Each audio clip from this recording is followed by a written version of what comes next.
Hello again, hello again, hello again. We are here with Jelle, working with him still on being more confident, feeling more safe around people, and um, even if people are holding sticks or touching them, all kinds of things. So, right there, he stretched his neck out and shook that off a little bit. So, this is really good.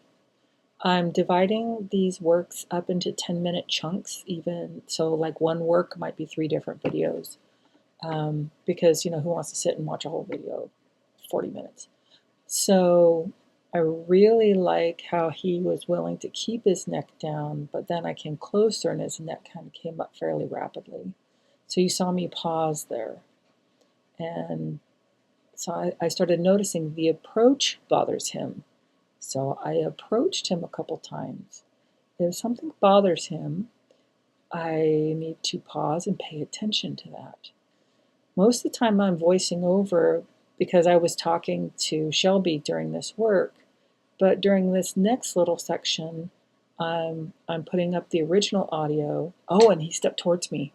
That was lovely. I think the owners have helped him through a lot. Yeah. And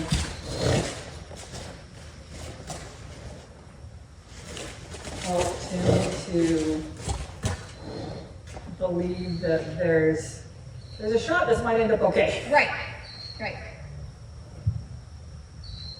But I don't think it's wise to train this horse to drive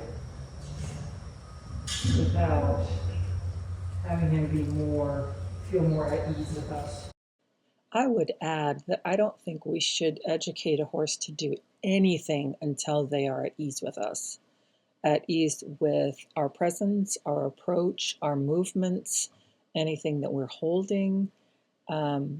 Because if you don't, at some point, the horse is going to react and something's going to go wrong. And it's really not fair to them to be afraid and be worried about things when we're working with them. Right here, he decided to walk up forward to me, which I was very pleased with. You'll see that I leave the lead rope pretty loose because I want to see what his reaction is, what his ideas are. Again, I can't teach if I don't listen. And now I'm just moving around him to see if he is starting to get some ideas of moving around with me. Is he interacting with my movements, or is he just watching me and going, yeah, whatever, dude? So right there, I stepped up and said, hey, you're looking out the window. How about you look at me? My posture is very much not in his business or anything like that. I love how he has relaxed his neck. This is starting to look like a truly relaxed horse. Doesn't mean he's going to stay that way if I do something surprising or different, but I want to have him experience this for a certain amount of time before I make any more requests. And he's looking out the window again, which, it happens. So see right there, his anxiety, his wariness comes up again. And so I had the idea to just start again. Let's talk about a request with something I'm holding. I'm going to ask for something with the stick I'm holding instead of just threaten you with it or do something that's frightening or anxiety producing.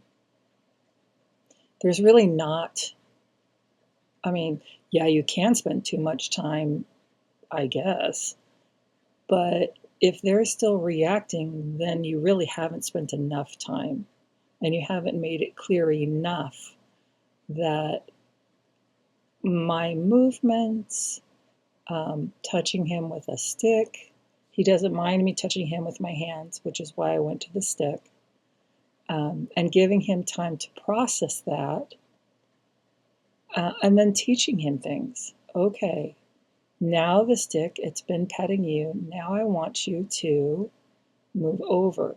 There. And I didn't really bring my request up anymore. I just kept tapping at the same kind of blah level. I'm talking to Shelby, and that's actually a good thing because it takes my attention away from him when I'm not asking him to do something. And again, I'm going to make a request. There you go. I want to build code that says, I want you to move your haunches only. I would like you to move your shoulders only. I would like you to back up. These are things I would like for you to understand. I'm double checking with the string, and he is much less bothered by it, which is nice. He's still skeptical, but there is an improvement. They're really okay with it if they will have a more level head neck set that's not quite so high. Again, I'm going to ask him to step over. Good. Now I'm going to give him some room to think. I was going to give him some more room to think, but he decided to follow me. And now I'm like, where are you looking? What are you looking at?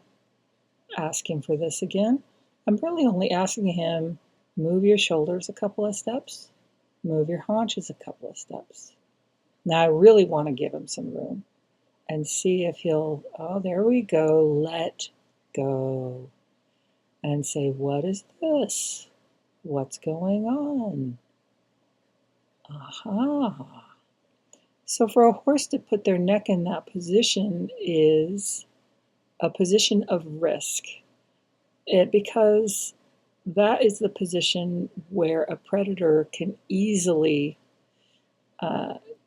get the advantage. I look at it this way. Would the horse do this if they suspected there was a lion in the grass? Now, of course, if the horse's head is up and they're looking and they're tense, yeah, they would do that if they suspected that there was a lion in the grass. Would they lower their head, cock a hind leg, and go to sleep if they thought that there was a lion in the grass? Well, probably not. Would they spend a bunch of time scratching their nose or their head on their leg if there was a suspected lion in the grass? Probably not. This is one way you can evaluate their reactions to all kinds of, I really like that he followed me there, because I didn't really ask him to. So that's how you can evaluate where is my horse's nervous system at. So I'm going to talk to the hip on this side, and you'll see that I'm not tapping hard because I want him to understand, not react. Those are two different things. And when he does, I give him plenty of room to think about it because that side's hard for him to receive input from.